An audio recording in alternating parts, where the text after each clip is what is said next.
Thank you for your time today. I'm here to tell you how Teranga is building the next multi-asset mid-tier West African gold producer. I'm Navin Dial. I've been with the company now 6 years as the Chief Financial Officer. I will be making forward-looking statements throughout the course of my presentation today, so please take note of that. We see Teranga as both a value and a growth story. We have assets at all stages: production, development, advanced and early stage exploration. Taking a look at our share price today, we are trading at roughly $4 per share. However, just doing the simple math and taking our 2P reserves together with our cash on hand, we should be trading at closer to $6 per share. And that gives us no credit for our pipeline of projects. Our vision is to build a mid-tier gold producer in West Africa.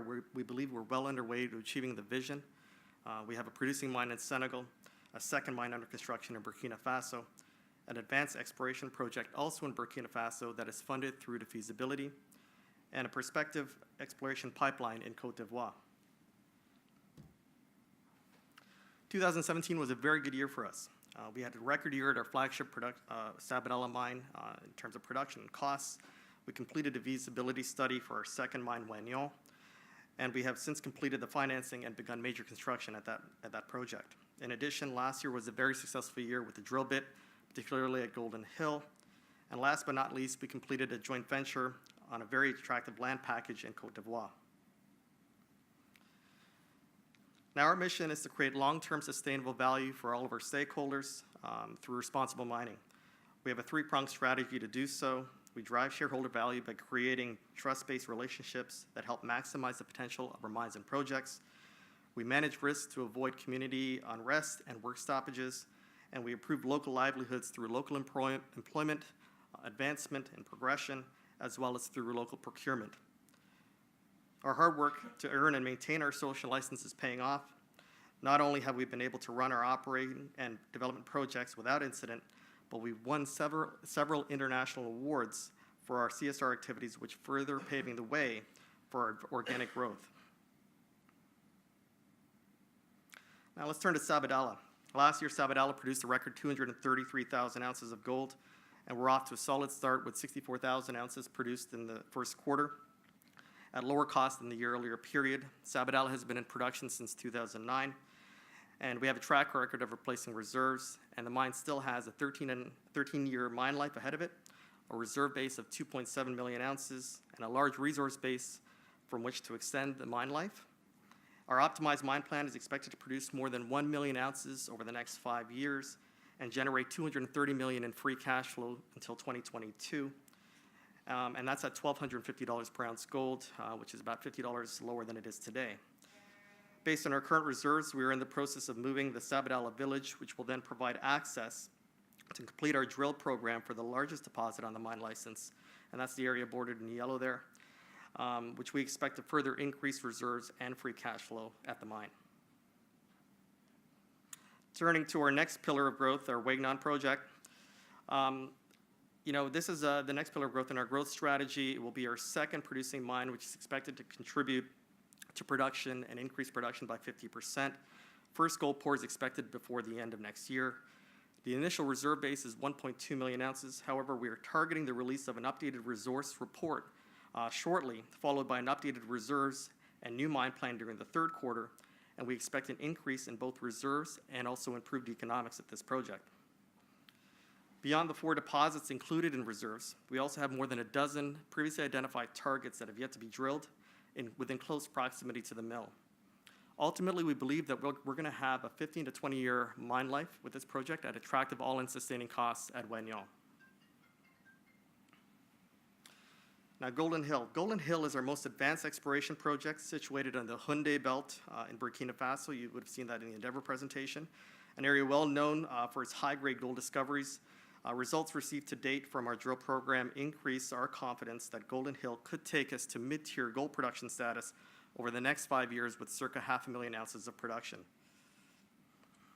In just 1 year, Golden Hill has produced a series of high-grade near-surface drill results at 5 prospects, each of which is located about 6 kilometers from a central point. Golden Hill is moving forward quickly.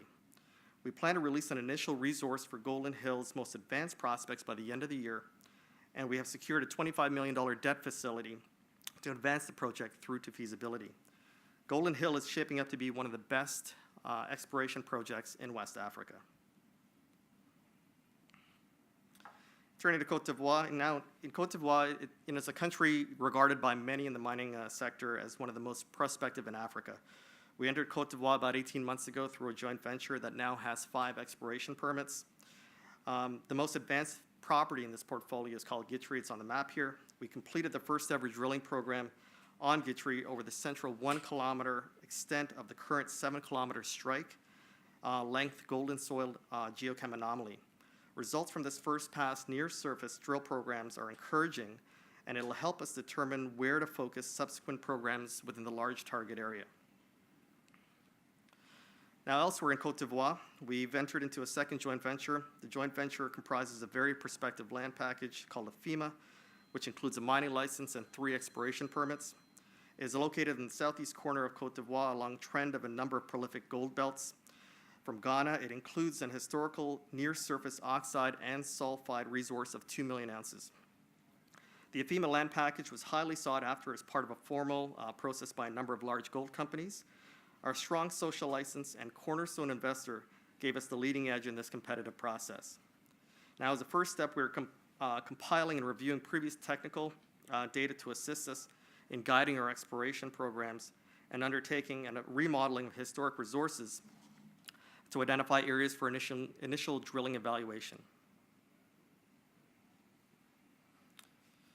Now, just in summary, following the first gold pour, our annual production at Wahgnion and Sabodala is expected to grow to 350,000 ounces, and our free cash flow is expected to increase to $100 million per year. With the resource conversion programs planned for both mines, we are targeting to maintain 300 to 350,000 ounces and strong free cash flows through the decade into the 20s. Now, in April, we finalized an agreement with Taurus Funds for a facility to construct Wahgnion and to take Golden Hill through the feasibility study. We are pleased to report that we drew in the first $70 million of that facility in early May, and we repaid $15 million, to repay our existing revolving credit facility. This facility, combined with our cash on hand and free cash flow from our flagship Sabodala mine, is expected to be sufficient to bring our next gold mine into production and to advance Golden Hill through to feasibility. Now, the delisting from the Australian Stock Exchange in mid-December last year had a significant overhang on our stock during the second half of last year, but we've seen good momentum since then. Our stock is trading more than 120% year to date. We've had a lot of positive news flow, and we expect that to continue through the balance of the year. We're covered by some of the best Canadian analysts in the sector, Canaccord, RBC, BMO, and Cormark, each of which has Teranga as a buy or an outperform.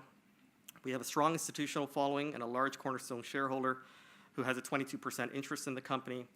Tableau Corporation that you see on this slide is controlled by David Mimran, a director of Teranga's board. David lives in Geneva, but spends most of his time in Africa running his family business. That family business is the largest private employer in both Senegal and in Côte d'Ivoire, where it's been operating for the past 60 years.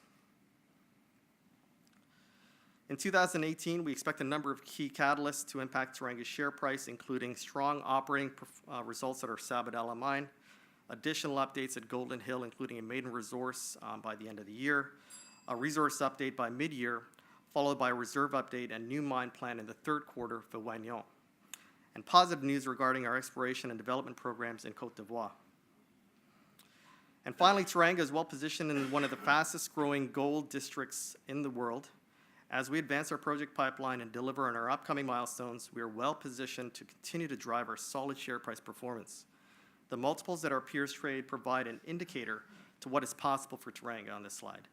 The Teranga story is unique in today's market, a combination of value and growth. Thank you for your time today.